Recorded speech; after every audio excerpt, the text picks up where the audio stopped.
你们的对手使用了红外狙击探测定位仪，只要狙击手一开枪，弹道立刻就会被追踪，并且遭到精准的报复性打击，再刚强的身躯也没有办法躲避。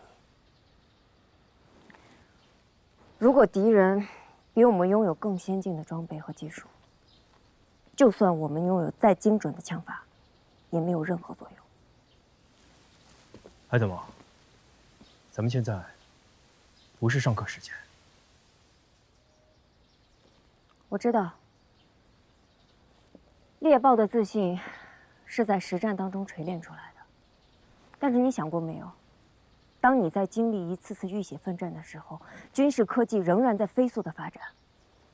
将来的路，我们需要更高学历、更高素质，走在时代的前沿，并且拥有一批远超常人眼界的特战指挥员，来推动中俄特战的改革。只有这样，我们才能够追得上世界老牌的特战精英。你的意思是，像我们这样的老兵会被淘汰？如果不能跟上时代的步伐，你的骄傲和你的经验，一定会成为猎豹继续发展的阻碍。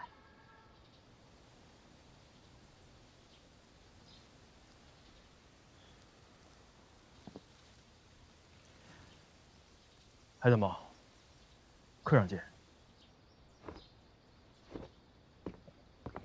明天出发之前，我会在信息指挥中心给你们所有人上一堂大课，让你们真正的明白自己将被淘汰的原因。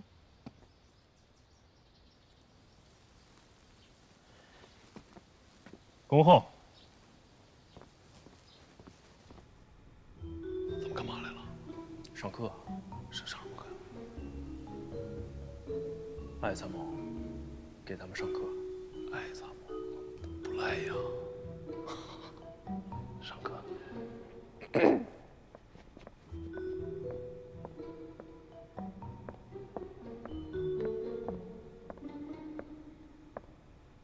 敬礼。礼毕。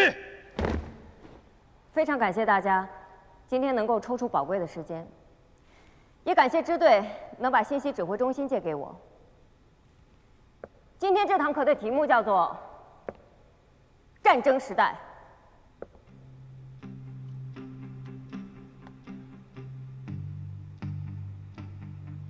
大家可以看一下，这是马其顿方阵，4096名重甲士兵为一师。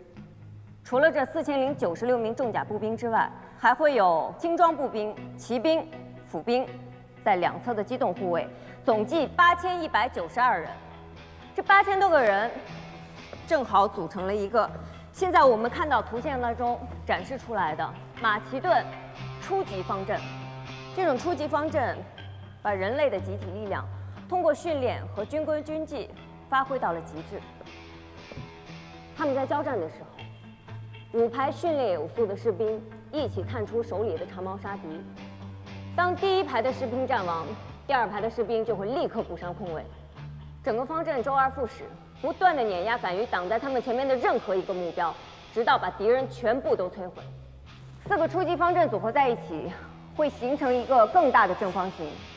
这就是真正意义上的马其顿步兵方阵，一个由3万多名士兵组成的冷兵器时代无敌战车。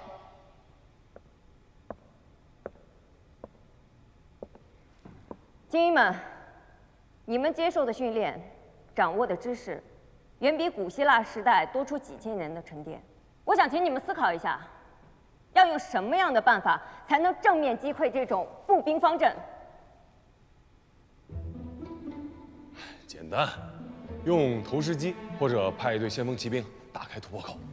不行，第一个来不及，另一个干脆是自杀。给我一挺重机枪，从正面把他们全突突了。大老白，你怎么不用火箭呢？冷兵器时代哪来的枪啊？穿越了。如果只能用冷兵器对决，就算是你们，能有什么办法？你们远超普通士兵的技术和身手，但面对这种以集团为力量的正面碾压，你们没有任何作用。想要真正对付这种把人类的集体力量发挥到极致的步兵方阵，唯一的办法就是发明枪。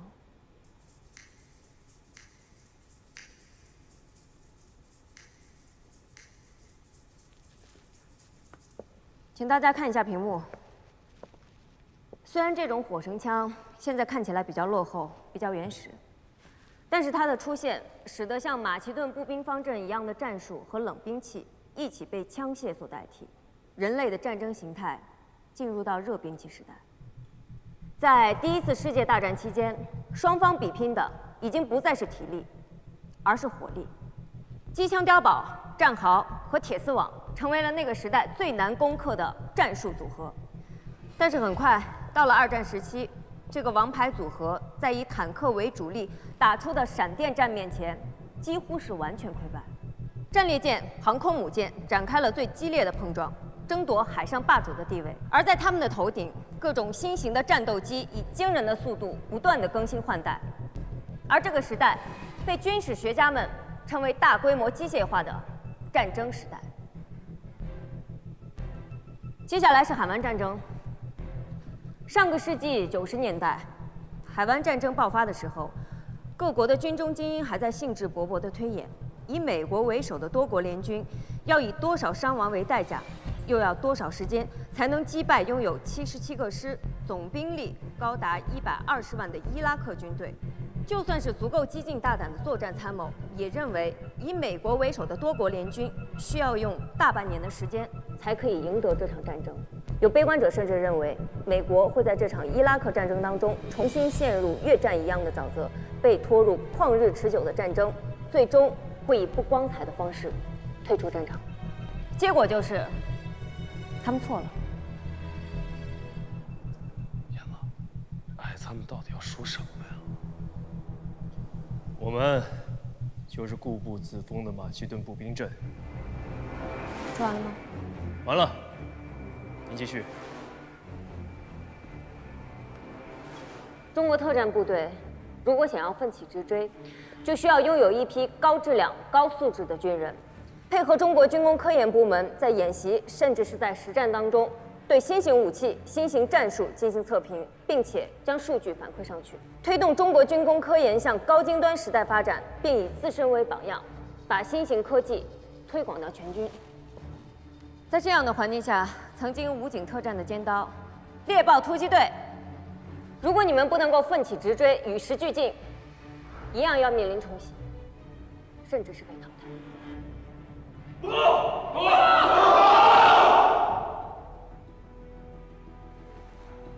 什么问题？安老师，猎豹的荣耀，不是你几句话就可以抹杀的。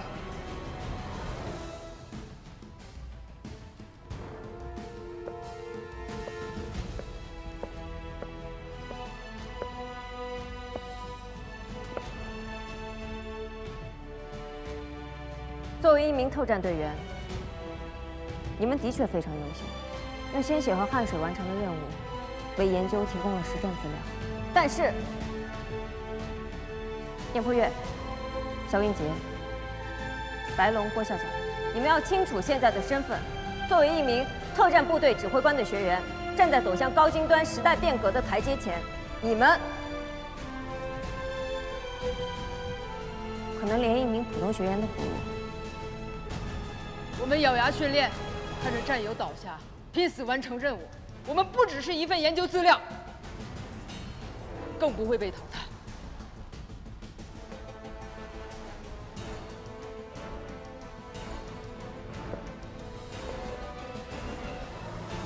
请大家看清楚了，这是一台法国制造皮勒尔车载型反狙击手系统的处理终端。这套系统通过一系列声音传感器测量敌方狙击手射击时枪口喷出的枪焰，以及弹丸飞行的时候形成的冲击波，精确计算出敌方狙击手的位置和距离，甚至能够计算出敌方狙击手使用的枪械口径。它的出现代表着狙击手在射杀目标之后，被敌方发现的几率10倍甚至是100倍的增加。一旦这种装备在战场上大面积被普及，一名狙击手射杀上百甚至是几百名敌军的传奇故事，也许就会被终结。如果说猎豹现在也装备了这一套反狙击系统，在战场上机器出现了故障，你们应该怎么办？当然了，这么昂贵的机器一定会配有维修手册的。我想问一下你们，在战场上，谁能够对照维修手册，以最快的速度把它维修好？艾参谋啊，不，艾老师，您这是抬杠啊！你要换成中文，那老外不也一样跟看天书似的吗？那是你的想法。你怎么就知道外国军人看不懂我们中国文字？您是教员，您说的对。好，法文说明书太苛刻，那就换成英文说明书，国际通用语言。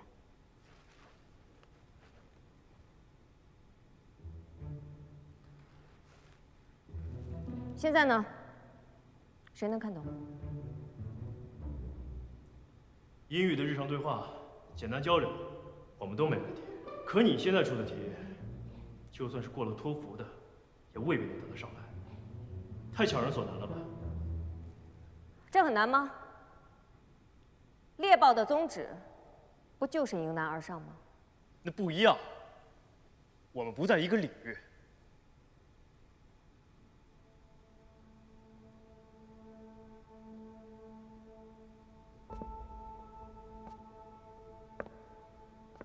在中国部队高速向高精端领域发展的时候，你们一定会经常接触到类似这样的尖端设备。它们有一些是还处于国内小批量生产的试验阶段产品，另外一些是国家通过各种方法找出来的制式装备。到了那个时候，你们就会发现，你们所掌握的知识根本就不够用。你们必须要学会使用、保养、维护这些世界最精密和最昂贵的仪器，并且在演习和实战当中得到第一手资料，并将它们反馈上去，这样就可以成为中国军工科研单位最重要的参考。在此同时，你们还需要多积累使用这些装备的经验，以自身为榜样，带领整个特战大队学习这些经验和技术。这就是进入高精端时代，身为一名特战指挥员必须肩负起的责任。还是当大头兵好啊！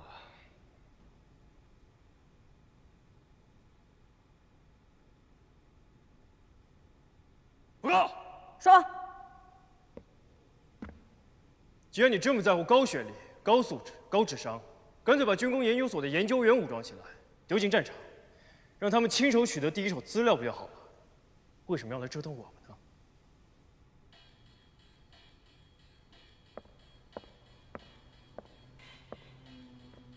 那你来跟大家说说，这是为什么？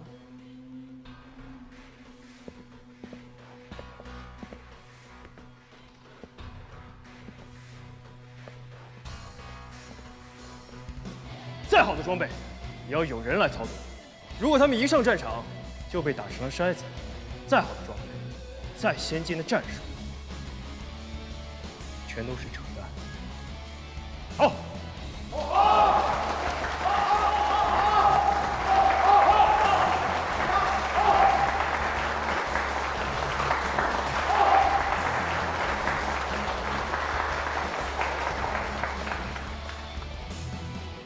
艾老师，您做惯了有空调的办公室，可能并不太了解我们这些没学历、没素质、没智商的大老粗现状。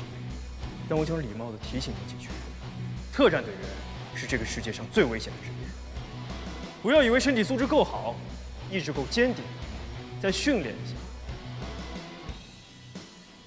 就可以成为猎豹。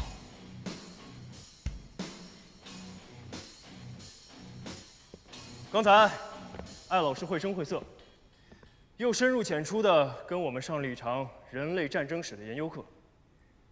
现在大家一起鼓掌，给艾老师表示感谢。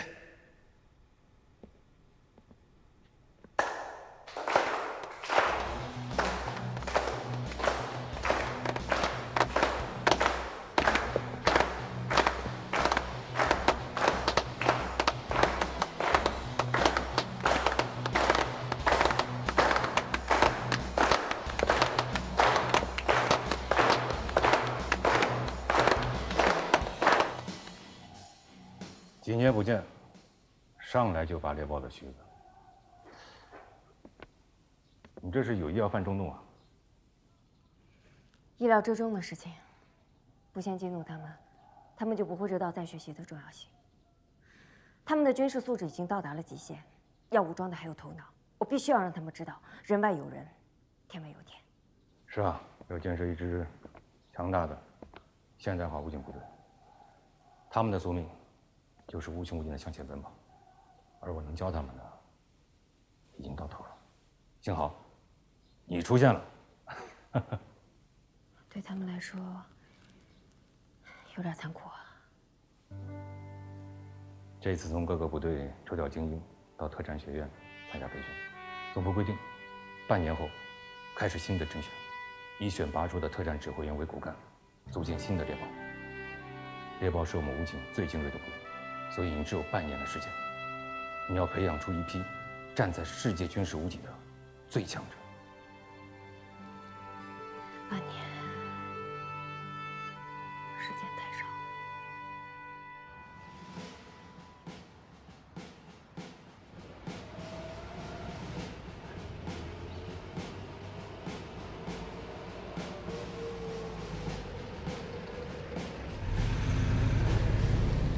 武警特战学院，欢迎你们的到来。我是副院长北启明，看过你们的资料，都是各部队的战斗英雄。但是从今天开始，你们的身份是武警特战学院作战指挥专业的学员，请你们从基础理论开始，储备专业知识和战斗技能，从而成为具备组织指挥能力、良好战争素养和顽强的战斗精神的高精尖的军事指挥人才。胜任武警部队特种作战指挥岗位任职需要的分队指挥警官。这位是你们的系主任孙斌教授。稍息。大家好，我是孙斌，希望大家来到这里不负荣耀，离开学院的时候不忘使命。小艾，把学习资料发给他们。是。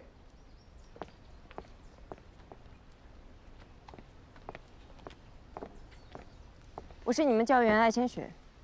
学生手册里面详细记录了你们宿舍还有教室的位置，以及机房、图书馆的使用时间。我希望你们以最快的速度适应环境和转换身份。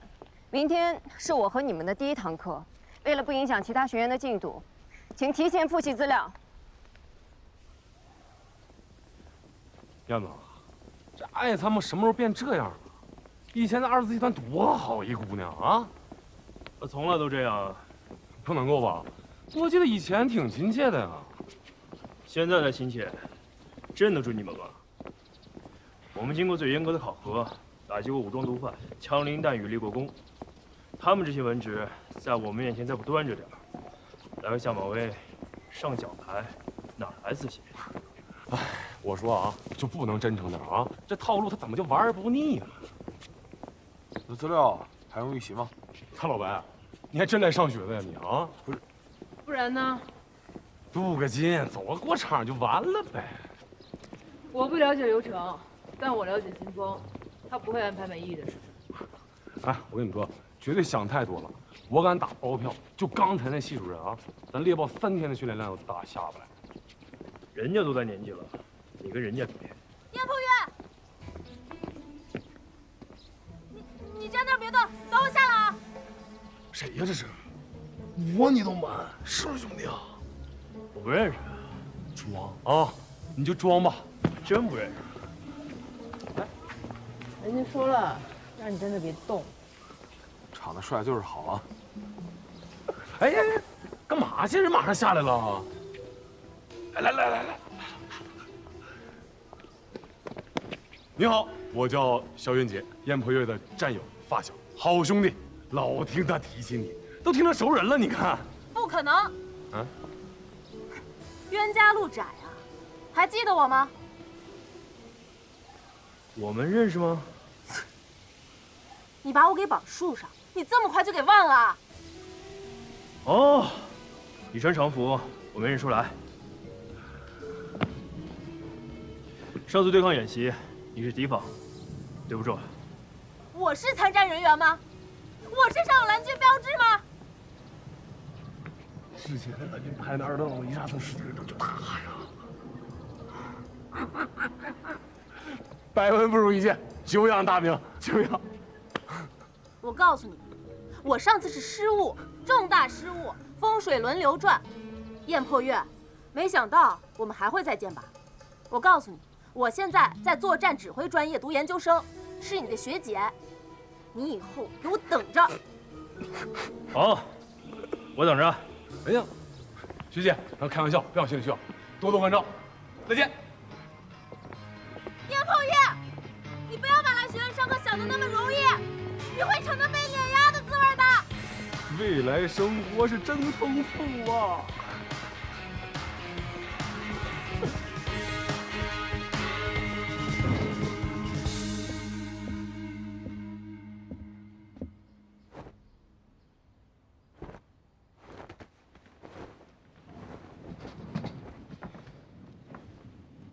有4位同学路途遥远，要下午才能到这儿。在座的各位，做个自我介绍吧，报一下自己的姓名和单位。燕破月，从你开始。是。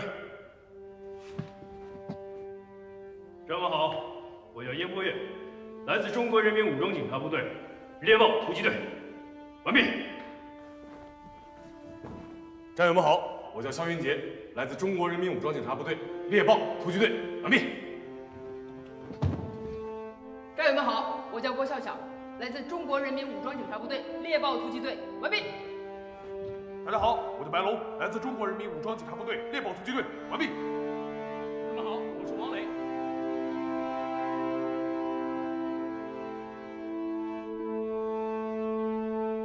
这里是特战学院，是你们取长补短、继续深造的地方。标准只有一个，既要有新时期信息化的作战指挥能力，又要有过硬的身体素质，还要非常熟悉地掌握高精尖装备的应用。你们如果想要成为笑到最后的强者，就需要你们每个人一起努力，用团队的力量去取得胜利。接下来的半年里，每个月会进行一次体能和文化的考核，不合格的学员将直接面临淘汰，返回原部队。可能我说的还不够明白，这一次是你们在整个部队生涯当中最为严峻的一次考核。上级特别要求了，取消周末休息，全面开始训练，合格的留下，不合格的回去。认为自己做不到的，现在就可以出去。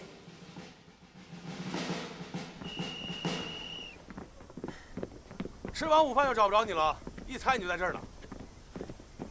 上午上课自报家门，也没看出哪个特别突出的呀。那不还有4个没来呢吗？也不知道哪个单位的，谱这么大。不错，好好练，省得第一批就被淘汰。还轮不到你来教训我们。教训你们的人马上就到了。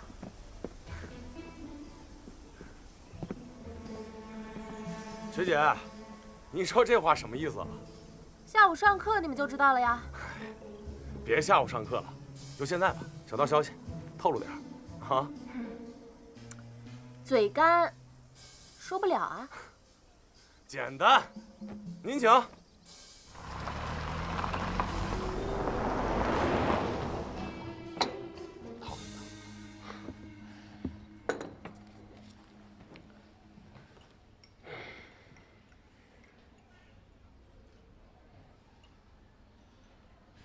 学姐啊，别品了啊，赶紧说吧，您这得品到什么时候啊？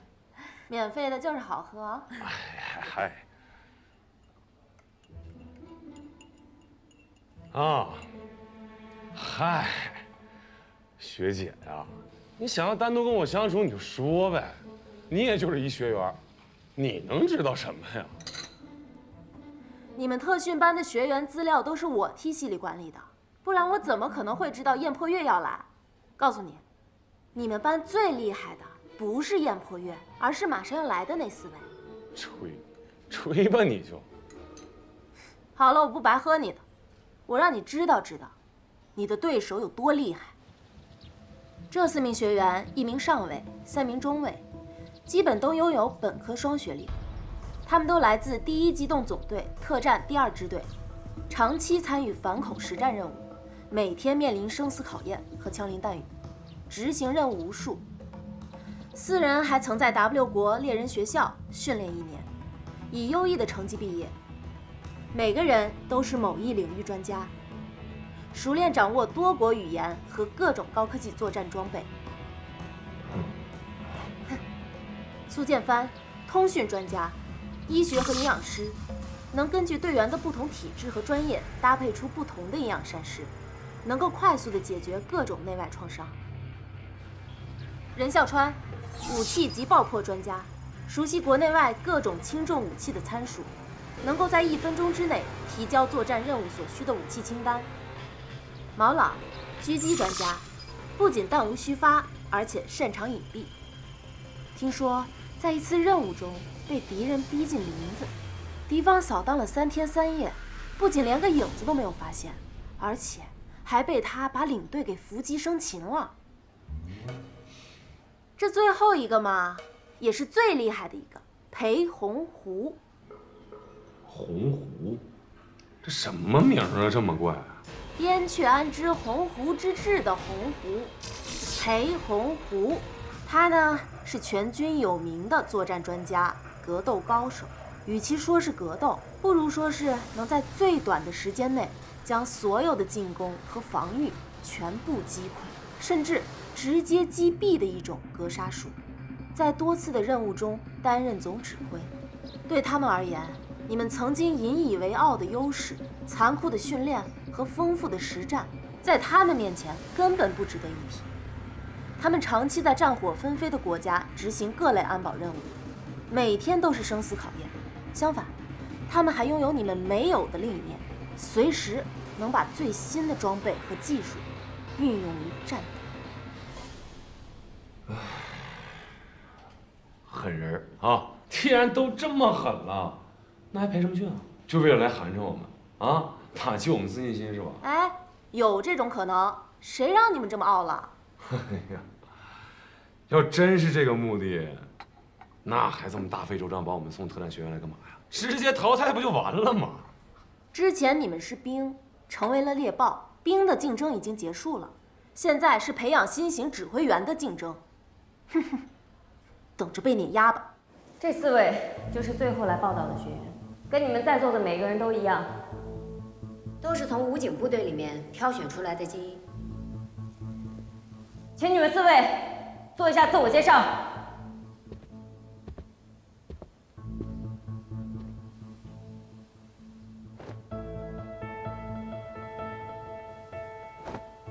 同志们好，我叫裴洪湖，燕雀安知鸿鹄之志的鸿鹄，来自第1机动总队特战第2支队。来这儿报道之前，我刚刚申请改了名字，从今天起，希望大家叫我的新名字，我叫裴帕燕。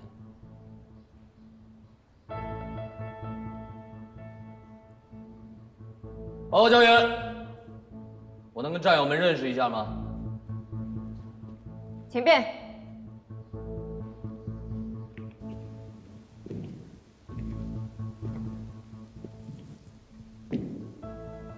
燕破月，久仰大名啊！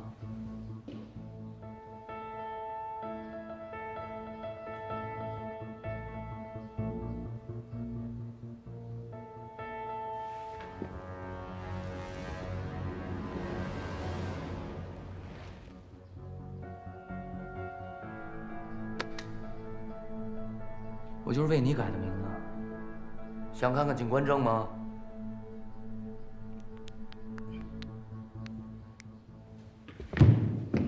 这里靠实力说话，不是靠名字。我想我有这个实力。对了，忘了告诉你了，我刚有个想法。半年之后的考核，如果我拿了第1，我就改名裴灭燕。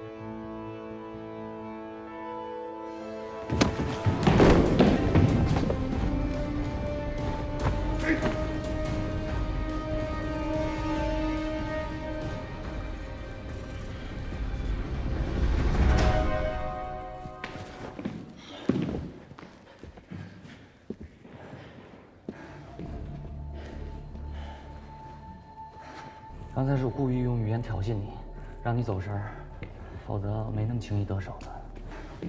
行了，这次就算个平手了，好吗？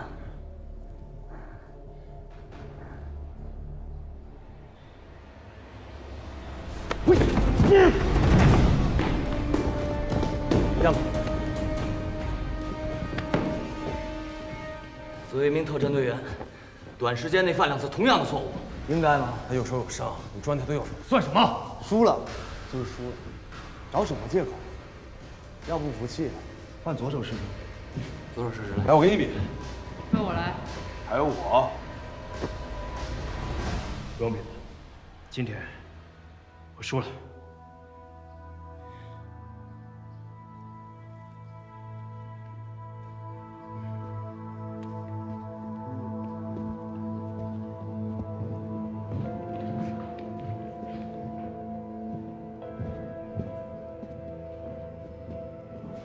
下看去。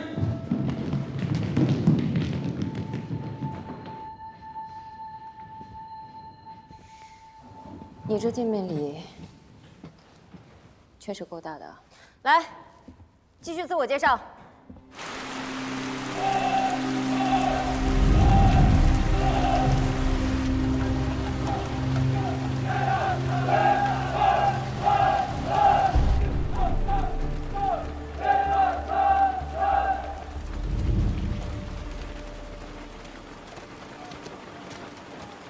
支队长，禀报，2件事。第一，上级要选派女狙击教官，这个位置我考虑啊，对于冷静比较合适，毕竟你们都是猎豹的元老级人物，能发挥它最大的作用。这件事对于冷静来说是好事，但是还是要征求下他的意见。他一直是你的下属，我尊重你的意见。只要你不反对，我去找他聊聊。我没问题啊。好，第2件，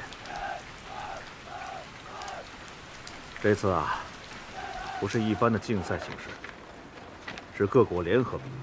目前恐怖主义游走在各国的边缘，一旦我们的部队靠近，立马逃到邻国。就算我们再训练有素，装备精良，面对已经逃入邻国边境的恐怖分子，也没有什么办法。所以，想要有效地打击恐怖主义，必须是各国政府携手合作，再也不给他们可乘之机。这难度提高了。是啊，这次各国的反恐作战专家和指挥官都要聚集在一起，信息共享，共同指挥，还要发出各种作战指令，更要在当中评定出各国的综合素质，评出名次。支队长，我有个想法。你是想，还是派燕破月他们去？支队长，您放心，要派我肯定派最强的队伍。但是现在，不是还没分胜负吗？裴他燕他们有海外受训经验，跨国协同作战是有优势啊。那，您能不能给我点时间，让我考虑一下？上级很重视，我相信你会处理好的。是，我一定尽快给您个方案。嗯。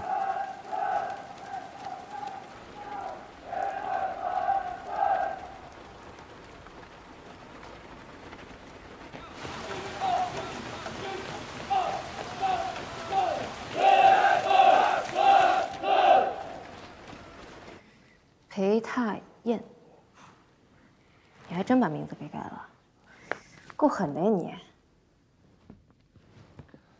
报告艾教员，为了完成你交代的任务，我只能采取这么极端的手段。不过也谢谢你啊，提供了那么多的情报，让我从一开始就能对燕破月了如指掌，制定了非常有针对性的攻击方案，才能连续把他击倒。不过艾教员，你是想把我变成鲶鱼，让整个培训班都紧张起来，不敢有丝毫的大意，对吗？不过说真的，如果说燕破月第3次握住了你的手，你还有把握射倒他吗？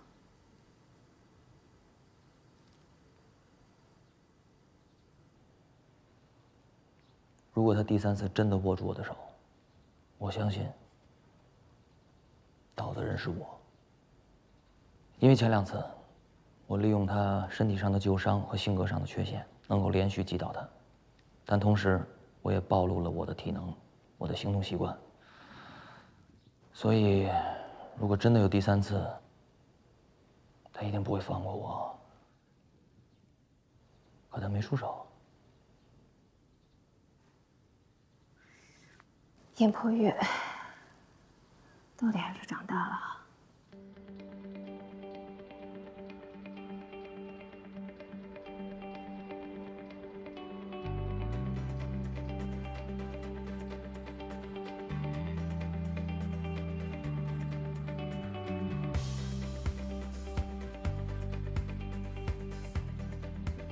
修云杰问我，被裴太燕摔倒时为什么认输？因为我们一直太像，于是成了所有人的靶子。在新的环境，只有选择认输，收起锋芒，卧薪尝胆，才能在这场没有优势的竞争中杀出条路来。当你翻越山脉，站在山顶看向未来，面向更高的山，是否有勇气继续上攀？曾努力跨越山海，勇敢面对阴霾，就算熊熊烈火向我袭来，从没有一条捷径可以绕过挫败，到达顶端。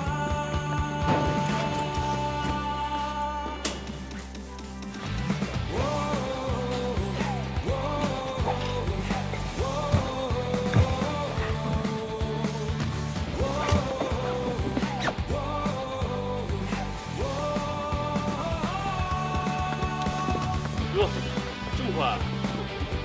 醒了吗？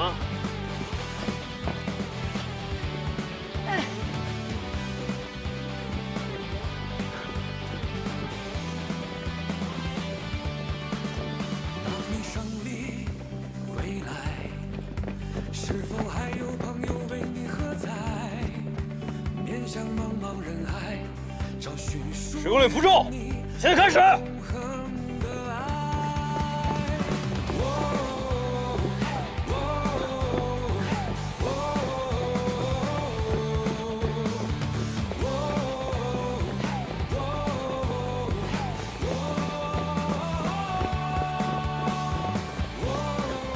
燕子，他们包好像比咱们重，他们应该20公斤，比咱们多5公斤。林姐，是25公斤。你听他带我，别动这希望。1、2、3、3，1、2、3、3，1、2、3、3，1、2、3、3。我们根据英文的模拟测试进行了分班，你们这个班是 C 班。A、B、C 的 C，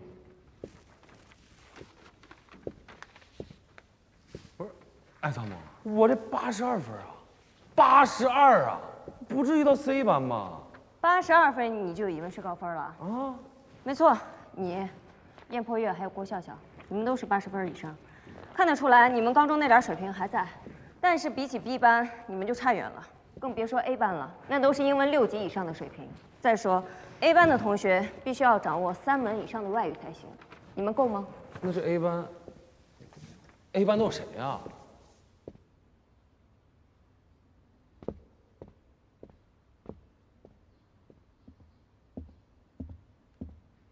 ？A 班的同学有裴踏燕、毛朗、任孝川、苏建帆、顾萌、徐光荣，还有陈华。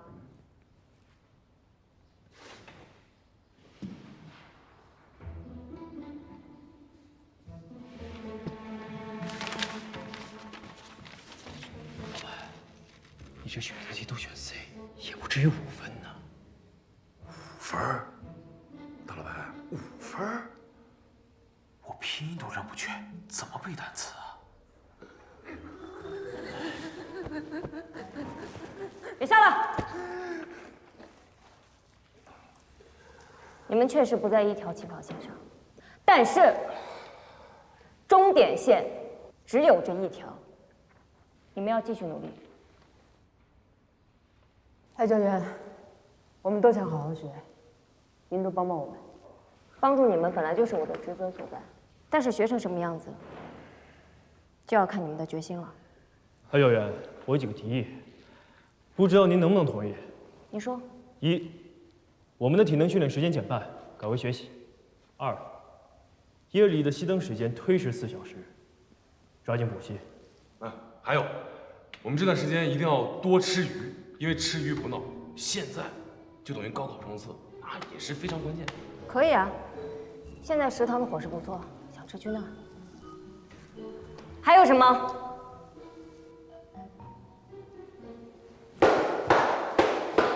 哎，各位，今天坐在这儿的都是精英。